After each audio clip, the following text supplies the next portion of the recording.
یەکی چوار یەکی نیسان لە سەرانسەری جیهاندا ڕۆژێ دیاریکراوە بۆ درۆ کە بۆتە کەلتور بۆتە ڕەمزێک لای بەشێکی زۆر لە کۆمەڵگەکان و لەم ڕۆژەدا بەشێکی زۆر لە خەڵکی بە هەواڵێکی ساختە بە هەواڵێکی دروستکرا بە هەواڵێکی هەڵبەسترا و ئاماژە بم ڕۆژەکەن. بۆ مەبەستە هاوکارمان جەلال محەممەد راپۆرتێکی تایبەتی لەسەر درۆی نیسان و قسە و بۆچوون و سەرنجی خەڵک لەسەر ئەم ڕۆژە و لەسەر درۆی نیسان بۆ ئامادەکردین. پێکەوە دەچینە لای راپۆرتەکە و گوێبیست و بینەری دەبین.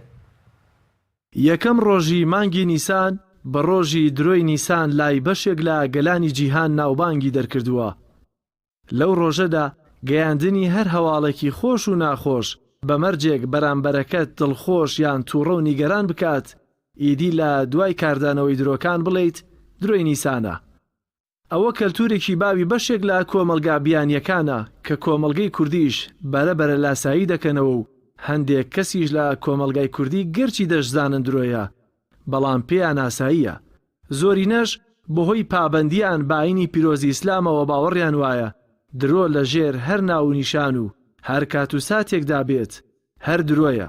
دەڵێن درۆی نیسان دوورە لە کەلتوری ڕەسەنی کوردیەوە. دەست خشتان لە یەکەم وەڵاهی درۆی نیسان خۆ دەزانێ هەر لە سەرەتاوە کەوتت شتەکە درۆیە. من پێم وایە ئەماها لەگەڵ کەلتور و ڕەسەنایی کوردی ناگونجێ، شتێکە هاور نەکراوە وەکو چۆن فلیمەکە تورکیەکان و ئێرانەکان کە لێرە هاورداکە یاخۆت خەڵکیش گوێ لێگرێ بە شوەیەکی تەقلید و ئەمانە خەڵک تەقلیدی یاکاتەوە. ئەمەش شتێکی تەقلیدە وەکو من وەکو کەسێکی مرتەزیم بەدینەوە هیچ باوەڕیم پێ نییە. وڵا کاریگەری خراپ درۆ هەر بە ئەم هەموو خراپە، هەم ڕاستیەکی تاڵ باشتر لە درۆیەکی شیرین، بەڵام ئەمە کە وادانرابێت و ئێمەش وەکو کوردیانی ئەم کولتورە لەم ڕۆژەیە کە دانراوە بۆی دووبارەکەینەوە شتێکی زۆر خراپیش نییە. شتەکە بۆ پێکەنینەوە بۆ خۆشیە خەڵک ئەیکات، نەک بۆ من بەستێک بڵێ درۆ بکات. ئێمە وەکو مسلمان یان ئەگەر کەسێک کە پابەند نەبێ بە دینیشەوە وەکو شتێکی ئەخلاقیان ئینسان نابێت تەنها بۆ خۆشی دەربڕینێک درۆ لە دەمی بێتە دەرەوە. بێگومان ناخۆشە، ئەی ناخۆشە شتێکی جوانیش نییە. یەکەم جار ئەو کەسەی بەرامبەر نازانێکەوە ڕۆژی درۆی نیسانە بەڕاستی وەری ئەگرێ، دوجار ئەڵێ چۆن شتێکی وا و دوجار ئەڵێ ناوە ئەی نازانی درۆی نیسانە ڕۆژی درۆی نیسانە. نەوەڵا شتی زۆرمان هەیە تەقلید بیانکەینەوە جوانترن، ئەوانە یعنی بەڕای من باش نییە و بریا بکراوە لا برایە باشتر بوو. ئیسلام ئاینی زۆرینەی کۆمەلگای کوردیە و کەلتوری ڕەسەنی کوردیش ئاوێتە بووی ئاینی پیرۆزی ئیسلامە.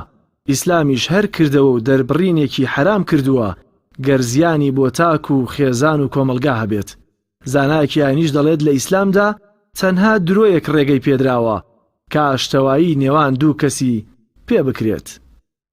نەخێر ئێمە لە جیاتیەوەی لە ئاینی پیرۆزی ئیسلامە قسەی خۆشمان هەیە بۆ دڵخۆشکردنی خەڵک و هەواڵی خۆشمان هەیە. درۆ هیچ کاتێک جێگەی دڵخۆشی بۆ ئینسانەکان ناگرێتەوە. هەرچەندە خەڵک بەگشتی زانیاری و شارەزاییان لەسەر درۆی نیسان هەیە، بەڵام زۆرینە لاساییکردنەوەی کەلتورێکی بیانیان پێڕەوانیە کە پێچەوانەی ئاین و کەلتوری ڕەسەنی خۆیان بێت، زیانی بۆ تاک و کۆمەلگا هەبێت. لاساییکردنەوەی ئەو کەلتورە بیانیەش ڕێژەیەکی کەمن کە زیاتر لە تۆڕە کۆمەڵایەتیەکانەوە بە درۆی نیسان دەیانەوێت سەرنجی خەڵکی بۆ خۆیان ڕابکێشن.